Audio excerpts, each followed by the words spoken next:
What's going on, everyone? Welcome back to the Baltimore Guys. I'm your host, Bazil. During this whole COVID-19 pandemic, I hope you guys, are doing well. I wish you all the best. I know that we'll come out of this together. Today, joining me on the podcast is the former director of studio operations at MTV and Sesame Street, and he's the first Black owner of a sports franchise in New York history. So I hope you enjoyed this conversation with Corey Galloway. Corey, thank you, man, for joining me. I really appreciate it for your time. How are things going for you? Yeah, thanks for having me. Pretty interesting times, obviously, that we live in with COVID and sheltering at home. But it's a great time for opportunities, which I've been really working on, looking at where opportunities lie. And it's been pretty fruitful, but keeping the family safe and constantly working every day. So it's been a good rhythm to get into as far as just being able to sit down and think. So yeah, it's been pretty good. Before we get into your ventures during this pandemic, I just wanted to get, if you could let the listeners know a little backstory about you, what life was like growing up in New York, Sure. And just telling us, your backstory. Yeah. So, I grew up in Brooklyn and Bed-Stuy and East Flatbush. Went to public schools all my life. And my dad's from Brazil and my mom's from South Carolina. So I had a mix of going to Brazil in the summers and then going down south for the summers. So that gave me a pretty diverse background as far as my experiences of life. But grew up in a low to middle income, well, not really, lower middle income to low income place, Vanderveer, called Vanderveer Project. So, all my friends there, still keep in touch with them, and, just had a constant curiosity of what is next in the world as I was growing up. So every time I accomplished one thing, it was like, all right, so what is next? What is next? What is next? And I remember, when you grow up in, low income housing, and we lived on the 6th floor, luckily, and there was nothing I could see except for New York City and the stars. And so every night I'd look out and say, wow, how far can you go? Like, can you really reach the stars? And that motivated me every night that I was home, because it was one of those things that I would do, just look out the window and dream. So from there, played football in high school and was getting recruited and didn't even know how I was going to figure out how to go to college. And I had a program out of Massachusetts that recruited me, and they offered me a scholarship. So that's how I got to college. I wanted to go to Syracuse, but Syracuse wasn't paying, and my parents didn't have the wherewithal to send me to college financially. So I took advantage of the football scholarship and ended up going to American International and majoring in economics and minoring in sociology. And that was a thing that really got me launched into thinking about supply and demand and what is the world, how does the world tick from a capitalist point of view? And so that's basically my background in a nutshell. So, yeah. So for you to have that pursuit as far as a degree, you weren't really thinking about going to the next level and pursuing sports. Whereas for me, I was like, how can I get to that next level? I wasn't even worried about having a contingency plan of what happens if I don't make that. Whereas you did. Did that come from your family? Was that a individual thing? How did you come up with that process of wanting to pursue something, knowing that there was more to life than sports? Yeah. So I think my brothers all play sports.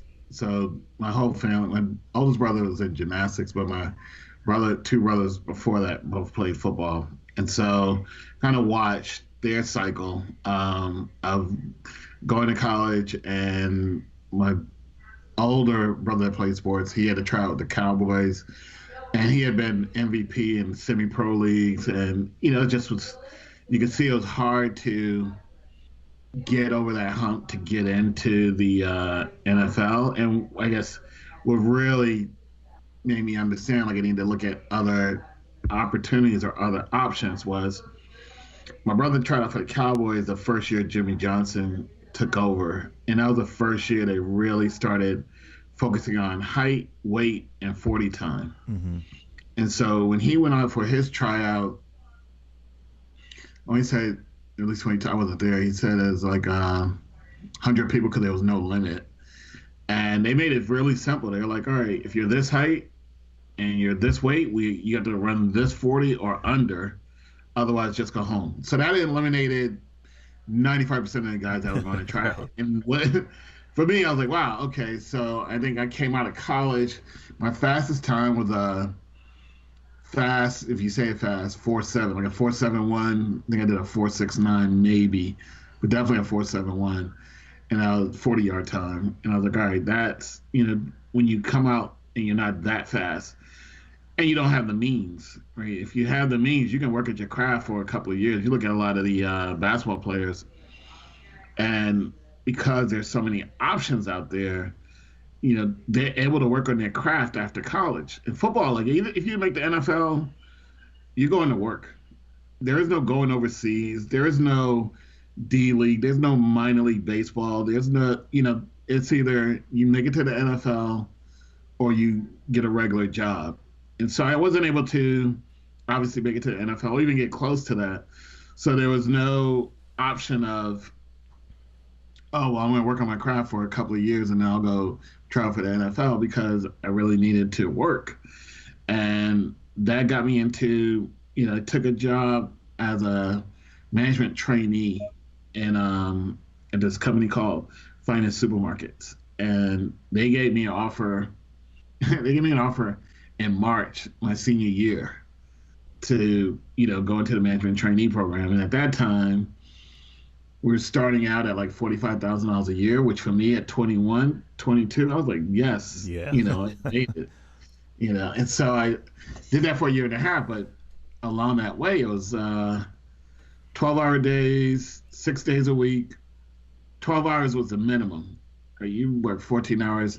Supermarket, retail, you're working nonstop. So the pay was great, but the time, it really was what's valuable to you, right? Is the money valuable to you, or is your life valuable to you? 'Cause you can trade off, well, I'll be miserable at my job, but I'll make a lot of money. But if I'm miserable at my job and I'm making good money, am I really happy? Am I at peace with my life?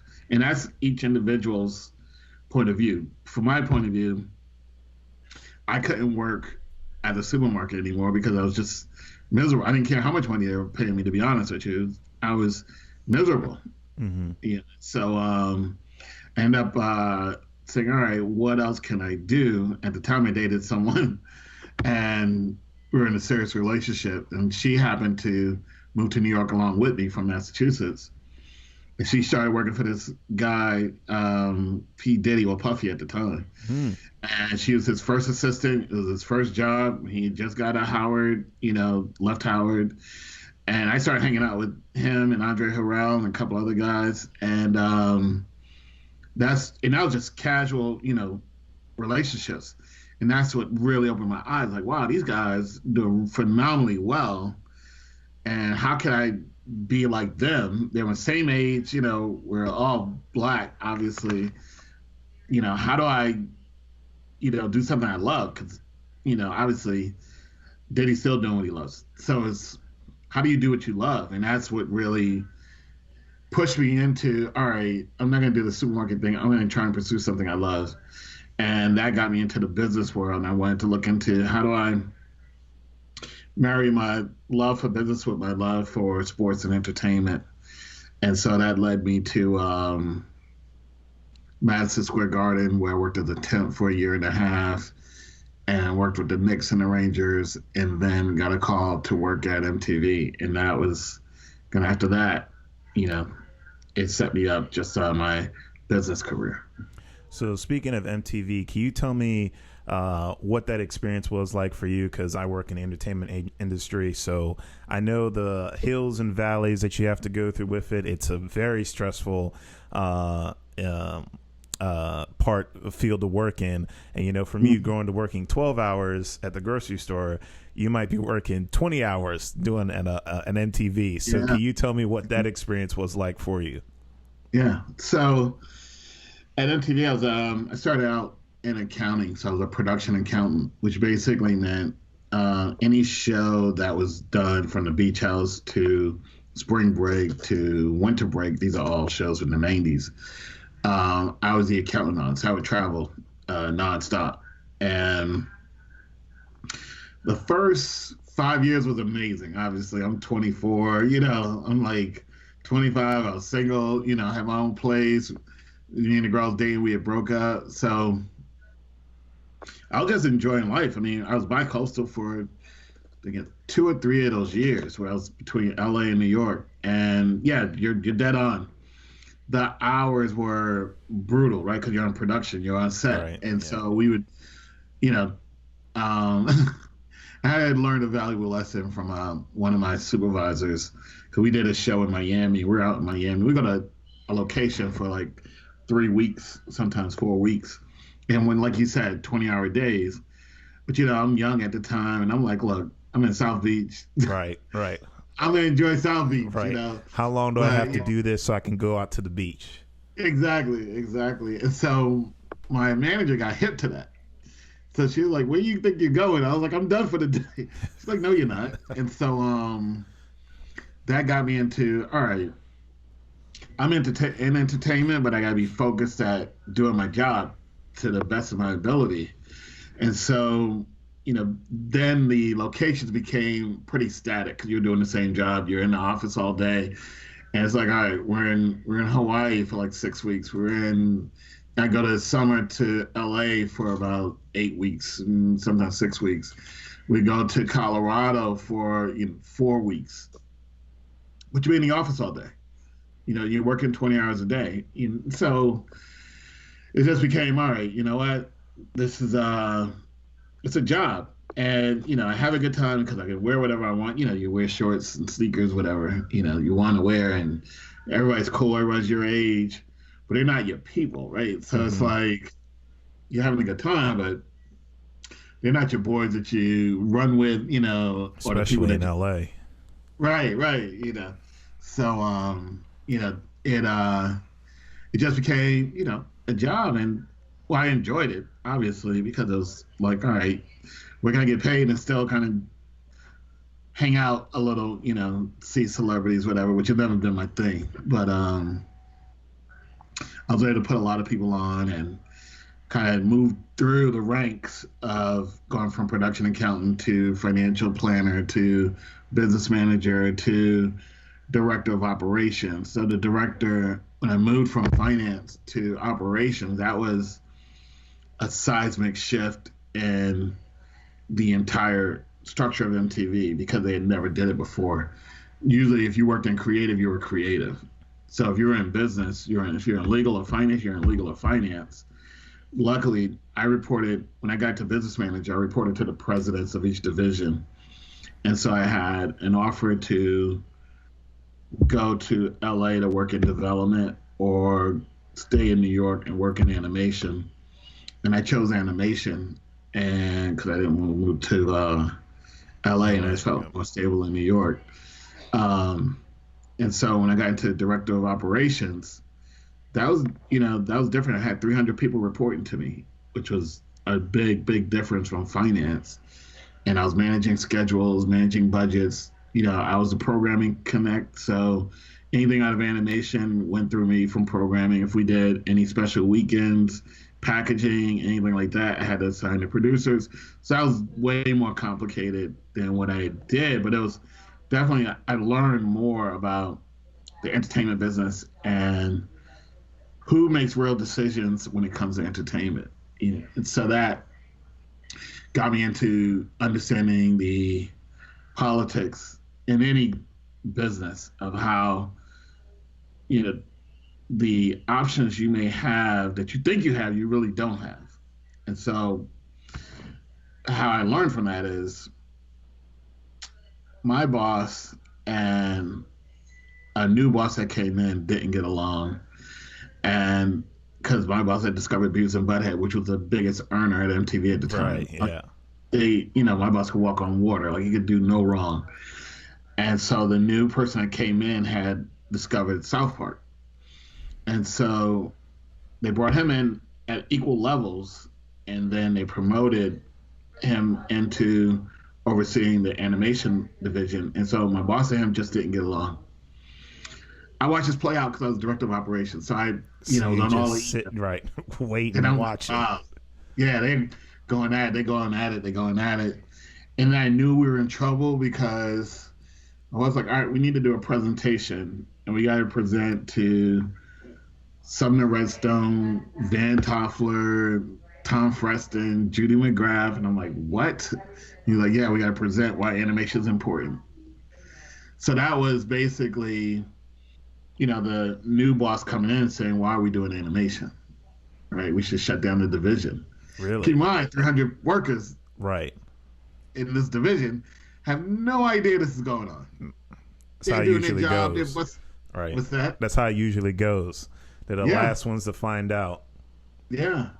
They're busting their behind every day, and it's like, wow, this is look. And I'm in the. I'm actually, I have a bird's eye view of what's going on. I'm like, wow, this is not looking good. And we presented. We thought we presented well. Obviously, he had a bigger influence on everyone else in the room.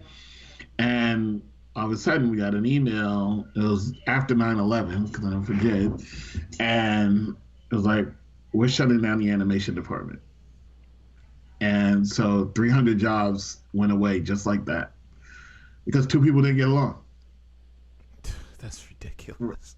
Right? It's like, and it's an opinion based, right? It's not factual based. I mean, we have some good facts, but I can counter all your facts with, it's like an attorney. Mm-hmm. I can counter all your facts with counterfacts to prove my point. Right. And you can't just win that battle, Right. Once you have the influence of the room. So so that was one of the things that really, one of my biggest drivers for me personally was when I learned that. I was like, wow, I had to, and don't forget, I had to stand on a table in the animation studio floor to let everyone know that we're shutting down the studio and that everyone was losing their jobs. It wasn't even, like, it was so many people, you couldn't do a one-on-one. It's just like 300 people, hey, you won't have a job anymore. Just like that. Just like that. Just like that. And so I thought, like, wow, since that day, I said, I will never let someone control 100% of how I make my living in my life. And that's, I did some freelance stuff, produced a couple of films, a couple of directors, and, that led me to go back to work to Sesame Street. But when I went to Sesame Street, it was night and day from when I went to MTV from a mentality point of view, because I had about 4 or 5 different hustles on the side. Mm-hmm. Right. So that's Sesame. I wasn't letting Sesame control 100% of my income. Right. I was like, all right, I'm going to do this, but I'm not playing this game of I'm giving you 100% because you could tell me, hey, go kick rocks. Right. And I'm like, what the hell am I going to do? And so after I went to Sesame, I got them to pay for a couple classes at Harvard, met a couple other folks, strategic negotiations in another class. And then, one of the deans at Harvard was like, you should just come here and go to school. And I was like, all right, I already have my MBA. And because I got my MBA while I was at MTV, full upfront. They paid for that full upfront. That was one of the values I got at MTV. Wow. Paid for an MBA and then put out a dime. And they paid for all that upfront and they didn't even have to get reimbursed. So when I went to Sesame Street, I was like, all right, I'm going to get some education here too. Right. So, I went to look at, a couple of classes that were available and ended up doing these classes at Harvard Business School. And the dean was like, hey, we'd love to have you here as a student. And I was like, all right, I'm an MBA. And they put me in a different program called an OPM program. And that was a 3-year program. And I was like, all right, I'll do that. And I was doing that all while working at Sesame, setting all of that up. So it was really bad. Like when I was at Sesame Street, I did a couple of pilots for VH1. I like had all these different things going, Mm-hmm. but I was full time at Sesame. And so I would not be in the office. Right. I say, hey, I'm at a meeting. I'm at a meeting. Right. And so, anyways, that ended up, coming to a head, and we end up mutually agreeing to depart ways. But after that, I had 5 different businesses going. So I was like, all right, and I was nervous. I mean, it's probably one of the most nervous times I had, and because I'd never been an entrepreneur before, so I didn't know, you know, how to have a regular life without benefits and a salary. Is like, all right, how do I even live my life like this? Like during the time where I was producing on the side, I was always looking for a job. During my MTV Sesame Street, between that time, so I was always looking for, all right, well, what's my next opportunity? And then I finally married into, I'm gonna be an entrepreneur and I'm really gonna do this. So luckily, I had a real good friend of mine out of LA, and she was an entrepreneur. She's still an entrepreneur, and like she's one of my biggest motivators. And so I'm just talking to her, and I'm like, so how do you do this? How do you do this? And I said, well, what do you do about the 401k? And you know, how long do you wait for people to pay you? And how strong do you get on collecting your payables? I mean, your receivables. How do you deal with all that? She's like, Corey, if you're all in, you got to be all in. There is no parachute. There is no safety net. You got to be all in, all in. Mm-hmm. And since then, I've been all in. And it's hard for people to understand that. I think.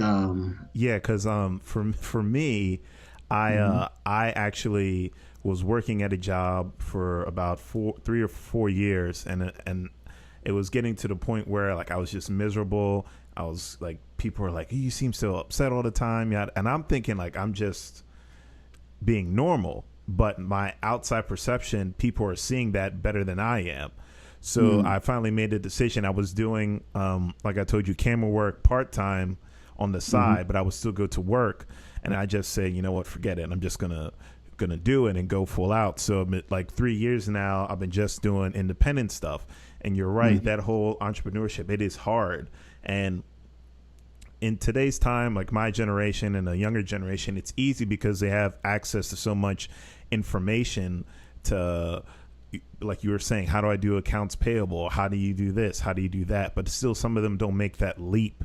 So how would you, I guess you can say, with the way generation is today, or today people are, and trying to get that quick fame, I guess you can say, make that quick money, get that quick money. There's so many young people who are making all this money, but people don't know they're still at the hand of someone higher. It's not fully them.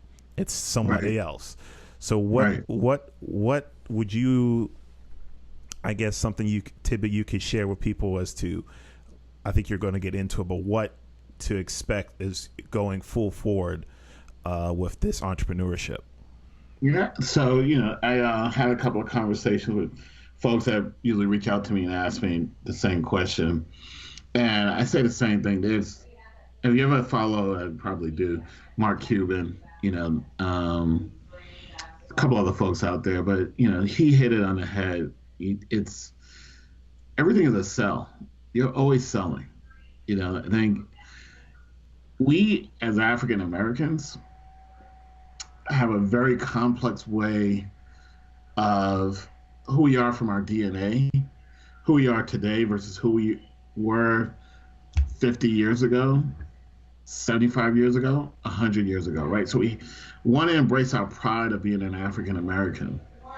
And it's, I went to school, I did all the right things, taking care of my family, for me, I'm a big Christian, so I'm always in church, and I have a strong belief in God, which I think is a very important part of being an entrepreneur, is having some faith that you can lean on, no matter what that is, something that you can actually anchor down to, some foundation. But we go through this thing of, I'll say, sales. Like, oh man, I'm not asking anyone for anything. I'm gonna make it on my own. I'm not asking him for anything. And if we can embrace, which is what one thing I think I've really embraced, is you can embrace being a salesperson, you'll always eat. You'll always like the one position I'm never gonna shy away from if someone approaches me and says, "Hey, I want to do sales for you." I'll do that. I'll take that deal all day long, right? Because that means you know how to figure out how to earn income. Mm-hmm. At the end of the day, the only way we survive is if we know how to earn income. And so, no matter what business we have, you've got to generate revenue. The only way you can generate revenue is having sales, having a product that someone feels is of value that they would pay for.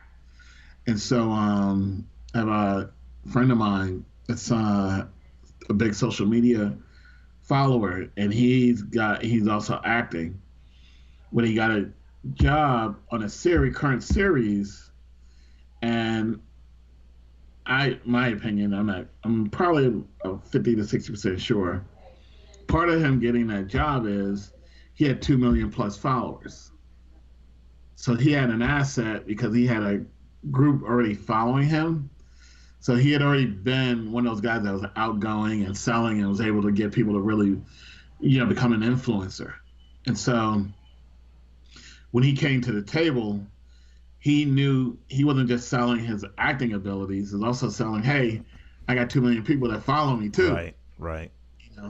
So getting into opening yourself up to, selling, no matter what it is, selling a product, selling yourself from a Instagram, social media point of view, that is, the thing I think people really, younger generation, should really focus on. Because if you know how to sell, you'll always have a job. You'll always eat. You will always eat because you know how to sell. And you're not worried about the no's. I think that, I'll say for me, my biggest fear is, getting the no's. And I get a lot of no's. And so, how many doors am I going to knock on that I'm going to feel comfortable about? Right. And that's part of our historical struggle is, well, I don't have to ask anyone for anything because I've worked and I've done everything I'm supposed to do to get into the place to be successful. Well, you did, but you got to figure out how to generate revenue. Mm-hmm. And that generating revenue could be for yourself, for a company. You create value for yourself. So when I look at businesses and I look at who do you cut and who do you keep, as animation is an example. Well, you guys are producers, writers, coordinators. The sell that the new boss sold was they're not generating enough revenue to justify the expense of keeping 300 people. And it's hard for you to back that up because you're a producer, you're a writer, you're a coordinator, you're a production associate, you're an editor. You're not really generating revenue, right? And in the MTV structure, you created content, but our sales group was a whole different world. Mm-hmm. If you look at the sales group of MTV, I think 3 or 4 of them are CEOs now. And these are guys that I came up with. They were great sales guys, right? So, there's like 2 or 3 guys I think that have gone on to really do well from our production side, but the sales guys, all of them are doing well because you're making money hand over fist at MTV if you were in sales. The margins, I think at the time were like 30% margins. Cable was king. Right. And that's, you just, how to bring in money. If I have a business, like even like with the team, I cherish those guys that are aggressive enough to say, hey, I want to go out and sell. And those guys are hard to find because we don't want to, it's hard for us to take the risk on saying, to be put out there and be vulnerable and everything. How does the selling apply to networking? Because when you meet people, introduce yourself, just, hey, I'm so-and-so, I do this. That's like, okay, well, great. These, like my buddy, he likes to say, hey, we should go pay to do this network meeting. We should go pay to do this.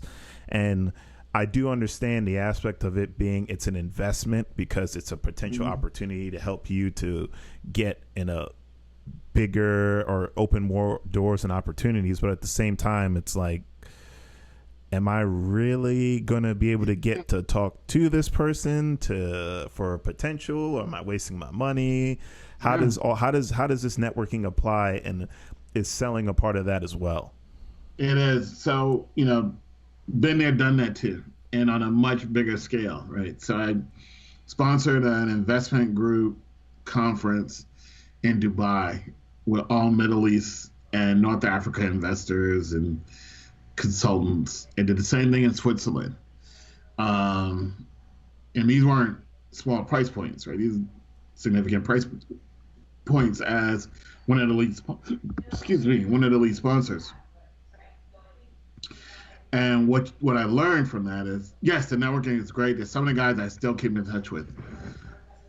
95% of the time at a networking event, they're all in the same space that you are, right? Everyone's trying to figure out, how do I get ahead? And then there's like 5% who are like, all right, I'm looking for me in the investment world. I'm looking at making investment. And so there's 400 people here, and 20 of them are looking for the right people to marry to make an investment with. Mm-hmm. So we call it, it's a term we call it, because I work with athletes. It's the big booty chick in the club, right? Everybody wants the big booty chick. When you do a network, you want the big booty chick. Like, right. That's what you come here for. Like, right. All right, I gotta find a big booty chick. Like that. You know what I mean? Like that. Yeah. And that's the whole thing of networking, is like, all right, you're trying to find that right big booty chick. You be like, all right, this is good. And those are hard to find. I'm going home with her. Right. And guess what? Everybody wants her. Right. Everybody wants her. Mark Cuban walks into a room, he's the big booty chick in the club. Right. Everybody wants to get with Mark Cuban. Like, all right, let me get with Mark Cuban. So you're like, all right. And that's, I think that's the thing about networking. It really is understanding, all right, who's going to be in the room? What can they do? They're going to add some value to me. Or am I going to be one of, 80 guys trying to go after the one big booty chick? Right. So you got to figure out how to level those odds from a networking point of view. So, all right, I want to go to a place where there's 10 big booty chicks and 20 guys are trying to date. That gives me, you know what? I got to be a little competitive, but the odds are more in my favor. Mm-hmm. I'm not one of 80 trying to get one. So when I look at networking events, and I do majority of my networking events that I go to now are more on the alumni from the Harvard Business School or Harvard alumni, because what I find, which is crazy, is that they just see the world different. I don't say because they went to school. So the program I was in is a is a CEO program. Mm-hmm. And so all my peers are CEOs. And so I have peers I talk to on a regular basis, from that are billionaires to just out here struggling, hustling every day. So we meet the whole gamut. But they're all in tune on how do we create value for each other to grow some type of business. And that's the one thing, that's a commonality that we all have. And so if I go to a conference, an OPM conference, then I know, all right, some of these guys may be looking for opportunities to sell their business, merge their business, or they may have just sold their business and looking to invest, someone that they can see the same world with. But it is one of those things where if I'm looking at a networking event, I'm definitely figuring out who's going to be in the room. The biggest thing is who's going to be in the room. Mm-hmm. Once I figure out who's going to be in the room, I can figure out if I want to be at that event or not.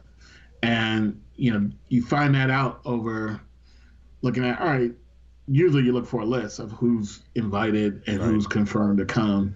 And then you're like, all right, well, this person, maybe this person, maybe that. And I get these emails all the time now for different conferences. And, they'll list, and traditionally they list like 40 guys that are family offices, CEOs, and then you got to get into the details of, all right, well, do you have the ability to make a decision? right? Or are you there just to represent the decision makers? So those you give, for me anyways, I would give, 10 to 20% of my interest. If you're a decision maker and you're really a player and you're there to meet new people, then I'm gonna engage and have a conversation. I can't predict if we'll do some business together or not. The only way that traditionally for me anyways that happens is the people I like and that like me. Mm-hmm. My numbers are important, but not as important as the relationship. So that also applies to when you're doing work, period, because I can work with somebody who might have good numbers, but if I can't stand that person, Yeah. I can't work with them. I can't mess with you. Right, right, right. So that's the way I see networking. I think it's figuring out who's gonna be in the room. If the right people are gonna be in the room, do we like each other? Because for me, when you work with or when someone invests with you, that's a marriage. Mm-hmm. So you're married. There's no divorce until you return the money that they invested, or you guys go to court. You're like, look, I want to wind down this investment somehow. But when you partner with someone from money is exchanged, that's a marriage. And you got to figure out, like, all right, do I want to be married to this person? Do I want to hang out and have a beer with this person or just kick it, with this person? And it's, can I feel comfortable when I'm doing that? Mm-hmm. Can I be myself when I'm doing that? Can I be my true who I am? Or do I need to wear a suit and tie all the time? Yeah. Right. So I want to go back to something you said in regarding to getting people together to have the same idea to build a business. Now, for our people, as far as Black people in the community, we know the struggles and stuff that we go through. And there are times that people will come through and say, hey, we can do this to help build this. And the big part of it is real estate. A friend of mine, he is in a group that's trying to buy certain areas in Baltimore to help regentrify that, but sell that off back to Black people. The only issue is that it's almost like Black people are like, okay, we've heard that same song, whatever, yada, yada, yada. What are the challenges that you see as far as us trying to invest back into each other? Because it's there. There are people there. There's people like you. There's tons of people. Because I see it as that, once someone successful in the Black community makes it, it's I guess the word is just hater, because a lot of people, successful people that make it here, they leave. And that's just in Baltimore. So I can only, and I've heard it before, I forget who said it, if I make, my success, I can't sometimes go back to my hometown because that's where my worst enemies are. And I'm from there. You would think it'd be the opposite. Hey, man, come home. Let's celebrate. Hey, yeah, great. Good to see you, all that. No, that's where your worst enemies are, is where you're back home. Yeah. So what are the challenges that you're seeing and that we just need to work on? Because, with what you're doing with the Arena League, being the first Black owner in New York history to do that, and I believe I was reading an article, Michael Jordan is the first, majority owner or his sole owner, in professional sports. How is that possible? So it's, what it comes down to is history. We have the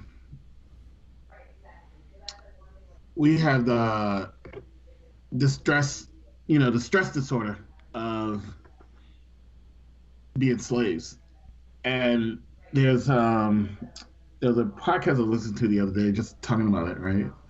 And they were just saying how there's no way you cannot have a stress disorder being African American in the United States. It's impossible, right? Because that history is real. That history has affected. It's no different than the cavemen moving into walking upright. Like, you change, your DNA will change over time based on the conditions that you live in. And so what happens is it's hard for us, and I'm back in my community too, it's hard for us to believe that this is going to work, whatever it is. I watched the Banker yesterday with, Oh yeah, I saw that Anthony Mackie, yeah, Samuel Jackson. yeah. And he, you know, don't get too big for your britches. That was basically what the white people were saying. Like, you can't do this. You may be right, but you ain't right. And Right. so that's what I mean, it's hard to take that from your great grandmother to your grandfather to your grandfather to your mother and father to your generation. That's carried along. That's not left behind. That fear is real. It's like lynching. Lynchings served a purpose of fear for us that we still, it's hard for us to kind of get out of that anxiety of, wow, this could really work. Even when you look at, use COVID-19. So we have a fitness business in Brooklyn, and, I was able to get PPP dollars. I was able to get a couple of grants. I'm getting this EIDL, but all my cohorts are, my peer group, they didn't even go for it. And I know, that's basically almost free money if you use it right. I know they could have used the money, but they're like, I'm not doing that. And these are smart people. I mean, these aren't dummies. They're just, the system's beating them down so much that it's not even an option, And so the challenge is, how do we work together but feel like we're going to be successful, right? Like, it's a matter of, like, I don't know what age group you're in, but you've seen Good Times, right? Yeah. I'm 30. I'm 30. All right. So I used to watch it used to be on, like, I watched the original. And every week, because I was living in the hood too, you feel like you had this optimism that they're going to get out, right? Oh man, they're going to get out the hood. They're going to get out the hood. They're going to get out the hood. And then I think the finale was Thelma was getting married and her husband was going to the NFL, and they were going to all get out the hood. Mm-hmm. And I think it was like he was going down the aisle to marry her and blew out his knee. So now they're not getting out the hood anymore.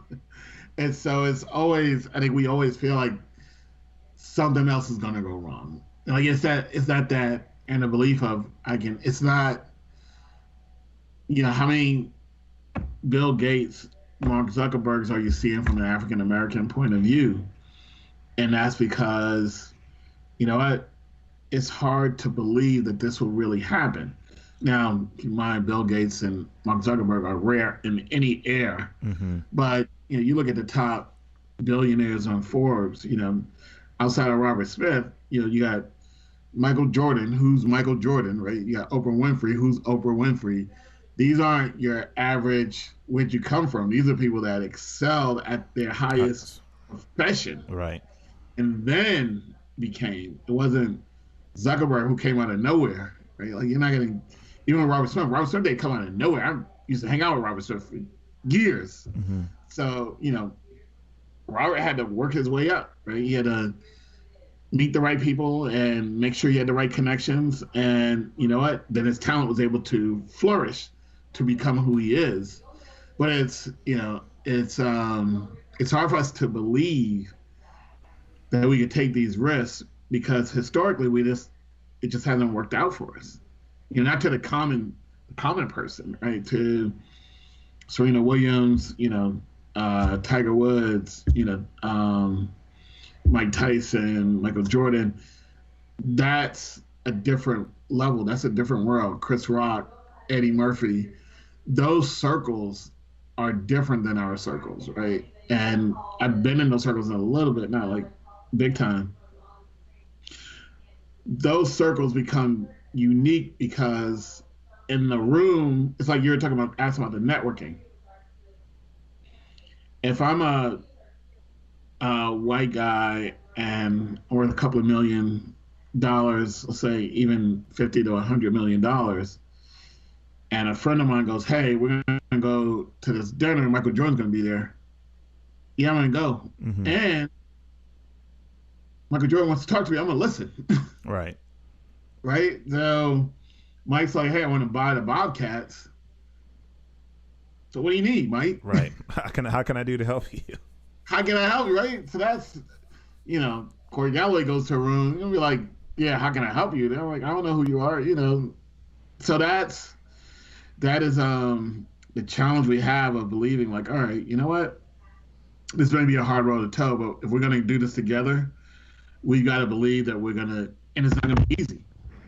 That's probably one of the biggest frustrations I have with working with our people is you look at Silicon Valley, and I'm in Silicon Valley quite a bit. There's a lot of young, bright kids out there who are like, yo, I'm gonna go out there. I don't need a salary. Did you hear about cost of living? Do you know how much? No, I know. Well, they also have parents, right? That's when this generational thing starts. Generational wealth, right? Play, right? So I don't need a salary because my mom and dad got me. So now I can take the risk of, you know what? I'm gonna go out here and I'm an intern. I'm gonna take $10,000, $20,000 a year, and I'm gonna be in this company called Amazon. I don't know anything about it, but I believe in this guy and he's gonna make it work. And Bezos, I don't know who he is, and they're able to take those risks. We can't, like you just said, like the cost of living in San Francisco, in Silicon Valley, like we can't take those type of risks. So we're in the space of we want to be entrepreneurial, we're dying to be entrepreneurial, and can we afford to take the risk? Because the country's built the way it's built for African Americans, our parents and our grandparents aren't like, hey, don't worry about it, take the risk. I've got some savings here. I can fund you for the next 2 years. Mm-hmm. And then that becomes anxiety, right? That anxiety of working together. Because, yeah, we're all in this, the four of us are all in this together, but my money may be tight. Right. And what am I going to do now? I got to look out for myself. Yeah, I know we agreed all four of us to do X, Y, Z, A, B, C. My money's tight. I got no one to lean on except for myself. And, this isn't taking off the way I wanted it to. My money's tight. I got to bounce. And that's where the structure of this country hurts the African American, because the only way we're going to be able to change that wealth gap is to have some type of reset. My reset opinion on it is free education, undergrad, grad school, medical school, law school, PhD. If you're African American, you should get that for free. Because we can't give can't give everyone checks. Right.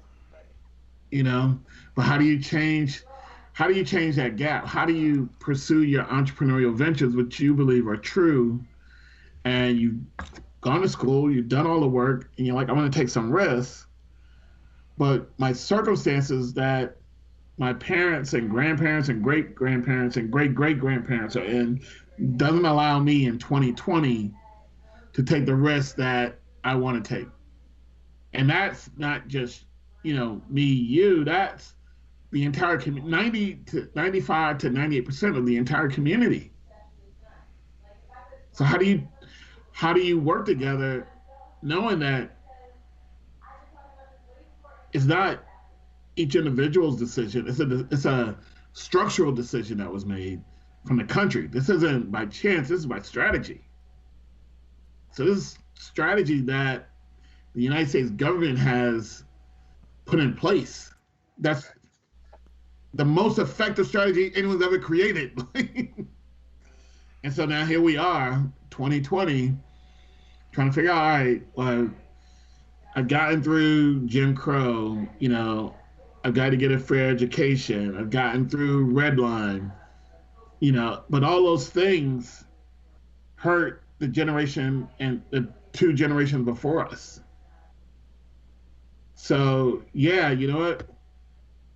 We're at the 10-yard line, they're at the 90-yard line, on a 100-yard field and say, all right, go. So, you guys got an 80-yard head start. We can't make up that. It's impossible to make up that difference. And that difference is the confidence that we need to have when we go out for our entrepreneurial, dreams and ideas. And then when you take all of that and you go to the investment community, to the banking community, and it's a white guy there who really has some savviness and understands history of this country, he's looking at you. He's like, I don't know you, but I know 98% of your kind doesn't have access to capital. So you got a zero before you walked in the door. Right. Where'd you get the money from? I know you, your cousins, your uncles, your dad, granddad, we made sure you guys didn't have anything. So how are you taking risks? That is the hard part. Did you experience some of this when you were pursuing or started doing your ventures? I know you started off with the Harrisburg Arena League. I think you did it with Marcus Colston. Yeah, with Marcus. Yeah. Did you experience any of this when you started like that, or your investment firm? Yeah. So, it is. So when we started out, we started working with athletes, right? And so athletes come from the same areas we come from, right? Same communities, but on a much smaller, lower level, they are in that world of a Michael Jordan, Oprah Winfrey, Eddie Murphy kind of deal. They're on an elevated level compared to us, not as high as Oprah or Jordan, but they're definitely on it. So that network of people around them, 9 times out of 10 are white, and they're usually saying, hey, you know what? I don't know if your friends really have the ability to help you the way I can help you. And that is seeded into a lot of pro athletes, which is why they just believe, all my friends, they don't have anything, and the only people I know that have something are white. So I end up transitioning to that. And so as I was coming out, just working with folks, I knew it was going to be a tough road to toe, which is why I was hell-bent on getting as much education as possible. I'd say the biggest flaw in my strategy getting to where I am today was thinking that education was going to be the end-all, be-all. Education was just a place for me to get into the door, but I still needed the aggressive sales tools in order to utilize the education that I have to convert that into some type of positive outcome. And so after you get all the education and you're in this world and you're kind of talking to people and you can talk and everything, then you guys start selling. And then when you start selling, people are like, well, I see you went to school, but where's the money coming from? Mm-hmm. Right? But the luckiest thing I had was I did go to Harvard Business School, and 2 of my classmates are my biggest investors. So without going to Harvard Business School, I would have been out here hustling, trying to figure it out. But, and those were personal relationships I developed, right? So those are relationships where business is good, business is bad, the arena team business is not good. And, we have fights about that because they're not sure about the decision, but they're friends and we still work together and we're still like, all right, how do we fix this team? How do we, put more money into it to fix it? What do you think we should be doing? Because we believe in you. Those are the relationships that are hard to find, but when you find those, you hold on to those. And so when you look at talking to people, they don't know that in my background because it's not public. Because the people I deal with do not like to be public at all. Mm-hmm. When I go to have a conversation about, and it's 3 years just to get the team off the ground because people didn't want to take the meetings. Because they're like, well, we don't know if you have the money. We don't know if you have the money. And then it became, all right, deposit after deposit after deposit after deposit, writing a check. And I'm like, all right, is a ton of money going out the door, but the money's not coming Coming back. back in. Yeah, how do we get this money to come back in? And that's like actually that's where we are from an inflection point of view right now with the team is, and this is all teams, so it's not an African American thing. I think it's hurts us more as African Americans because I've got to be more in the sales, right? So I got to be more in the selling on the sponsor side and selling on, the network side, the television side. So it's constantly selling ticket sales, selling season tickets, constantly selling to get to play at an arena. So I'm constantly selling. And then when you bring people in, you want people that have that mindset of you got to constantly be selling.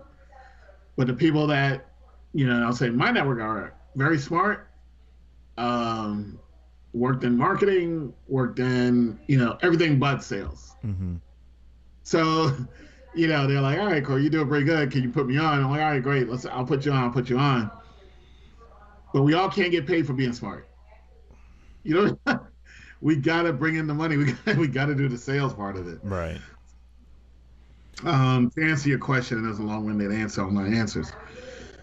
It is, people are going to look at you when you walk in the door because you're African American. If you go to Chase, they have a new program for black businesses. They did a research. I talked to all these banks on the minority chief diversity officer side and all that stuff. And they were saying something to the effect of 98% of African American businesses are worth between $500,000 to $5 million. So, and that's a research they did with National Urban League. Mm-hmm. And so think about that. 98% of African American businesses are 500. Yeah, 500,000 to 5 million. That's nothing. Nothing. So when I walk in the door and I say I have a black business, what's the first thing you're going to say as a banker? I know you. Right. I know you, even though I don't know you, because you're black. And I already ran the numbers. I know where you should be. Now, I'd say I'm an outlier because I have, partners that are riding with me. But for the most part, it's like I know who you are already. And it's not that I know who you are because I'm being cynical. I know you are by design because the strategy that my dad, grandfather, great-grandfather, great-great-grandfather put into place has me in this seat and has you in that seat. So I know who you are by design. Which is hard. I mean, it's, that is the hardest thing that if we start to embrace that and then really challenge, this country on, we're not getting ahead by design, by strategy. That is, if we could ever break through that, that's when you start changing the dynamic. That's why I believe in free education. Mm-hmm. Because then people will know, oh, you don't have any debt by design, by strategy, right? So you can pursue your dreams because you don't have student loans. You're not weighed down by the things that your forefathers before you were weighed down with. So now you can take some more risks because you just don't have that level of debt that you're coming out to the world with, which is why Robert Smith did that with Morehouse. Right. Pay for their tuition. I'm wiping out a worry that will carry you for the next 10 to 15 years. Mm-hmm. I'm taking that away from you to allow you to grow yourself into your ambitions and your dreams. That's the only way we can really change this strategy that the country put on us 400 years ago. Now, my question to you about that, he did that. To my knowledge, I don't think anyone else has done that or offered that. Oprah, okay, Oprah. So those two upper echelons, of course, they're on Forbes, or the billionaires, but there's still, I believe there was a telethon. I think some celebrities did, and I think including Oprah, where they people could call in and donate to help people with COVID-19. But it's like, wait a minute, you guys are already millionaires to 100 millionaires to billionaires. If you wanted to help, why don't you use some of your assets to help those? Because you're calling people who are already struggling to donate to people who are struggling. It's kind of like right. that's an oxymoron. It doesn't make sense. Why is it that these not affluent, I guess you can say affluent, but upper echelon Black people in the community, why does it seem like there's only one or two of them that are willing to do something that they understand that the design and in order to help us, I need to help create that generational wealth.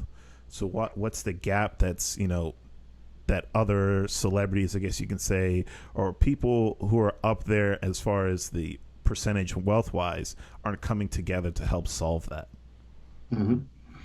Because having nothing is as real as waking up in the morning and having breakfast to an African American, no matter how rich you get, right? That you can't get rid of that,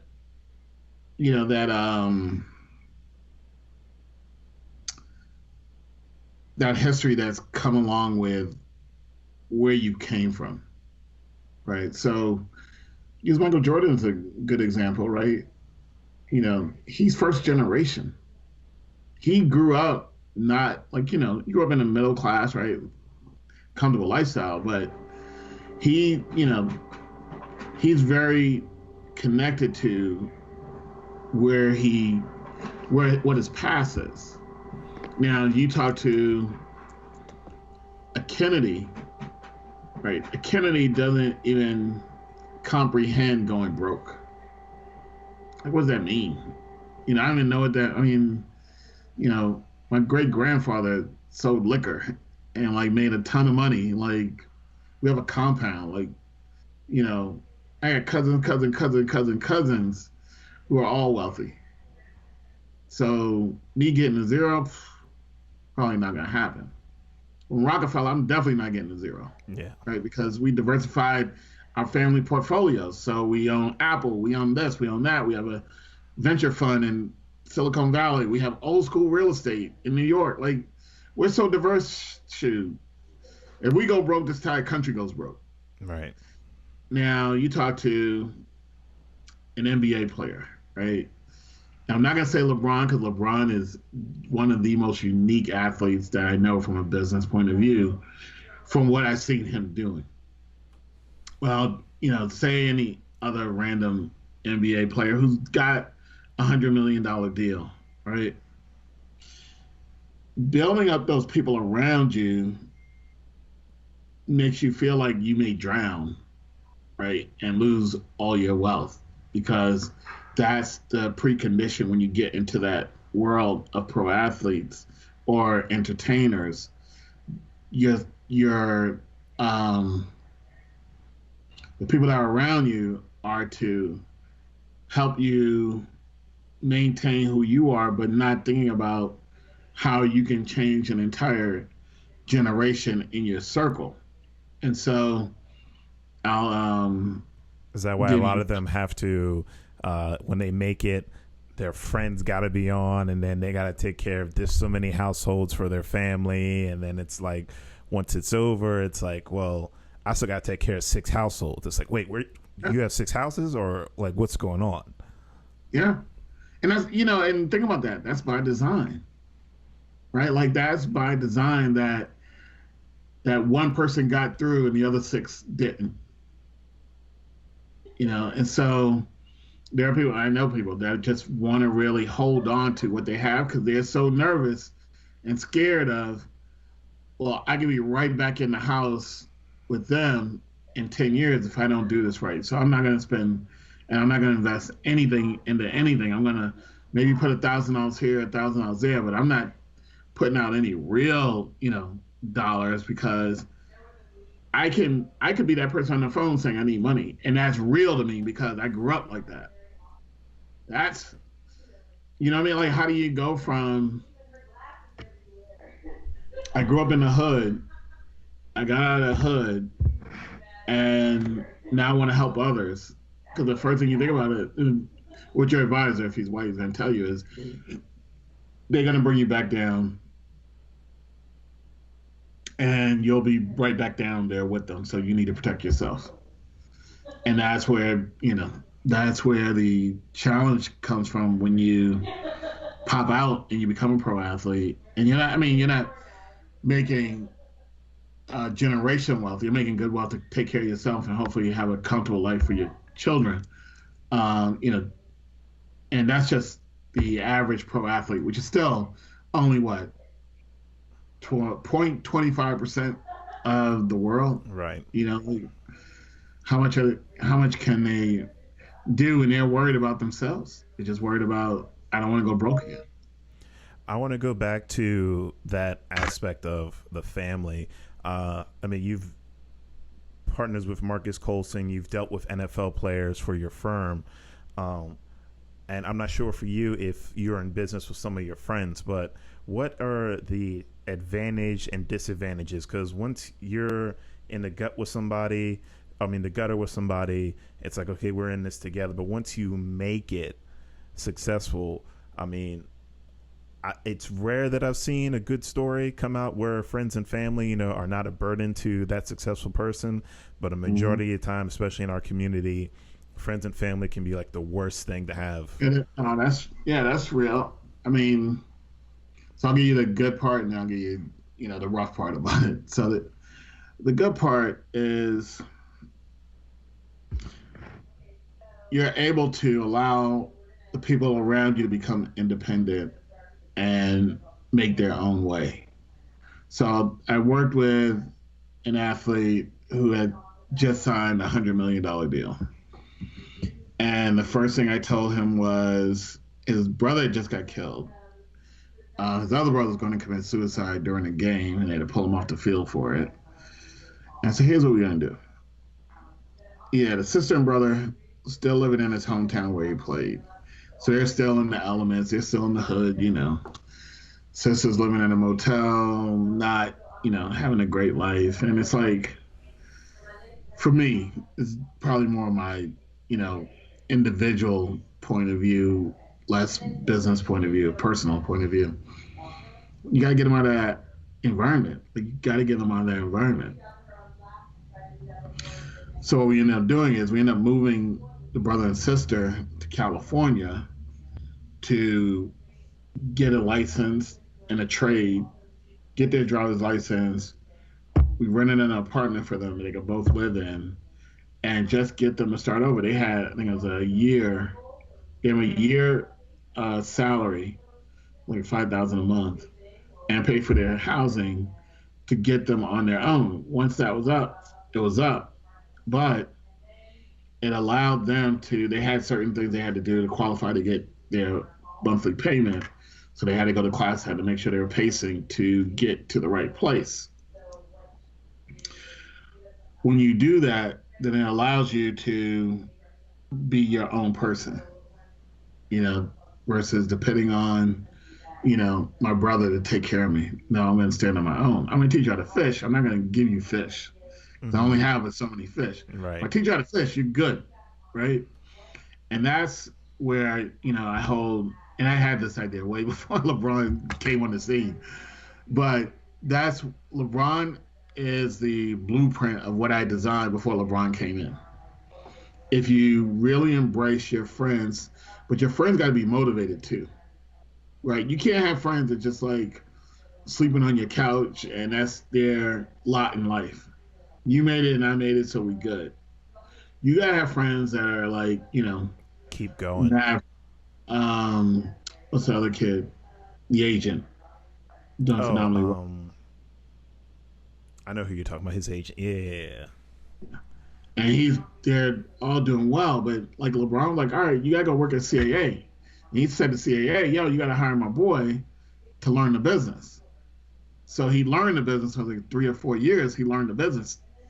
Butts is behind to be able to say, all right, I'm ready to do this. LeBron said, all right, I'm ready. I can back you on this. Right. So now he's his own person, right? He doesn't care. He doesn't need LeBron for anything. Right now, he represents LeBron, Anthony Davis. He's like 5 of the top guys in the league. Richie, I think it is. Yeah. And so LeBron taught him how to fish versus giving him fish. And Rich that's Paul. how you Rich Paul, right? And that's how it should work. That's the good part. That's how it should be. Like, all right, I need you, that individual, to be motivated to make their own way. Now, the other side of that is where I've had challenges too. Is people feel like, hey, well, you made it. Can you put me on so I get a paycheck? Now, I got jobs I got to get done. And if I'm paying you and those jobs aren't getting done, I'm wasting money. And Right. I'm looking bad in front of my partners because they're like, dude, what the hell's going on? And there's got to be a grasp of the concept of I've got to bust my behind, because if I bust my behind and we're successful, we're all successful. Not, well, you know what? I went to undergrad, I went to grad school, and you know what? I should get hired because I'm smart. And you know what? I can add value. The only way you add value to a business is you're growing the top line or you're saving me on the bottom line. When I'm cutting you a check, that's cutting my bottom line. So you got to figure out, all right, here's how I'm going to make money for you. And that's where you get into the challenges of working with family and friends, because, I'll use family, where I've hired family 5 times, and 9 times out of 10, almost 10 times out of 10, it just doesn't work out. It just doesn't work. It's everyone feels like they're privileged, and it's like, dude, I'm busting my behind over here. We're not in a place to feel like we're privileged. Like, we got to survive, So that's been, the downside of it is the friends and family have to understand they have to make their own way. They have to. Only thing I can afford to give you is a platform for you to be great. If you don't want to be great, doesn't matter what platform I give you, you're going to do it no matter what. Whether I have you sweeping floors or have you running a division, if you don't want to be great, you're not going to be great. Speaking of platforms, what are you seeing that some of the people on the platforms are misleading younger people into believing what success is? Because a lot of them, especially, let's take IG, it's the biggest one. I mean, it's a lot of capture moments. This is what's happening now. This is me now. But long term, I don't even know if those people understand where they are, where they're trying to go long term. But younger kids see that and they think, oh, well, that's what I want. I want this long term. I mean, I want this instant success. Like, what are some of the things that you think need to be done influence wise to help younger generation understand what success really is, and that how long of a process it is? Yeah, I think, success is, and I've mentored, kids that have graduated recently, and, you try to say, hey, here's how you should go, but everyone's their own person.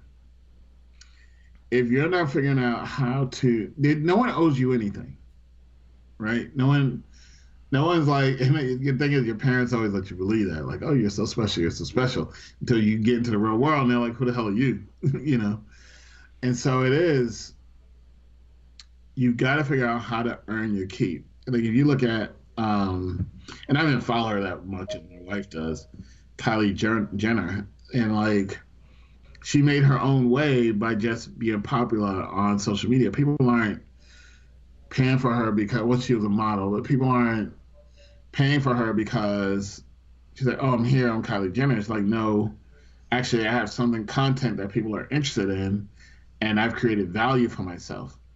And so once you figure out, like, all right, how do I create value for myself, and how do I sell myself to get some type of, as right now, say, revenue from, what I can deliver, then I'm actually creating a business. But until someone's willing to cut a check to me for what I'm offering, then I'm just wasting my time. So yeah, that I just I go back to sales. Like if you can do sales, you can do anything. Like you know you'll be marketable. You'll be you'll have your options of what I want to do. You know, that's really, and I know it's probably an old school way of thinking, but it is where I think people can really strive. They say, you know what, I'm going to focus on selling whatever it is. I don't know whatever it is. It could be, but yeah. Awesome. Well, in closing, man, I appreciate you for coming on. This was fantastic. I hope things kick off with the arena. Like I know this pandemic is holding things, from happening and everything.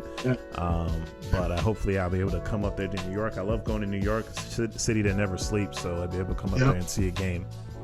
Okay, very good. All right, good deal. Good deal. Thanks so much. Thank you. Thank you guys for listening and checking us out. Hope you like, share, and subscribe, and we'll be back for more. We're signing out. See you, everyone.